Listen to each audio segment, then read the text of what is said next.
ደግ ሰዎች ለራሳቸው እጅጉን ክፉ ናቸው። ምክንያቱም የሰውን ልብ ላለመስበር ሲሉ ስንት ጊዜ ራሳቸውን ሰብረዋል፣ ስብርብርም ብለው ተቀምጠዋል።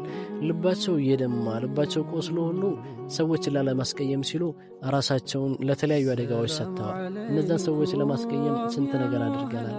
ምናልባት እነዛ ሰዎች ከኛ ጋር ያላቸው ቦታ የተለየና የተከበረ ላይሆን ይችላል። ምናልባትም እነዚህ ሰዎች ከአላህ ዘንድ የተከበረና የላቀ ቦታ ሊኖራቸው ይችላል።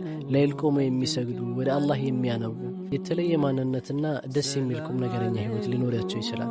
ነገር ግን ከኛ ጋር ሲመጡ አዋርደን አዝግጠን የምናያቸው ሁኔታዎች አሉ። ነገር ግን አላህ ዘንድ የተከበሩ ሊሆን ይችላል። እኛን የሚመስለን ሰው ቁሞ ሲሄድ ጤነኛ፣ ለብሶ ሲሄድ ደግሞ የደላ ይመስለናል። ነገር ግን ሁሉም ሰው አነሰም በዛም ለራሱ ህይወት የሚያስጨንቀውና እጅጉን የሚያሳስበው ነገራቶች አሉ። ምናልባት ለነዛ ሰዎች አላህ መልካም ነገራቶችን እንዲያመቻችላቸው በዚሁ አጋጣሚ ለምነዋል። ድሮማ የነበረን ማንነት እጅግ ውድና እጅግ የሚያስደስት ነበር። ሴት ልጅ በሴትነቷ ታፍራና ተከብራ ትኖራለች። ወንድም ደግሞ ለስራው ታማኝ፣ ቤተሰቦቹን ጧሪ ነበር። ዛሬ ላይ ግን እርድና የሚባለው ነገር መጣና እርድናን ካላግባቡ ተረዳ ነውና ሱሪን ዝቅ አድርጎ ታፋ ላይ አስሮ አስፓልት እየጠረጉ እንደዚሁም ደግሞ ጫትን በጉያችን ይዘን የሚሄዱ እርድና ተባለና ህይወታችን ተመሳቃቀለ።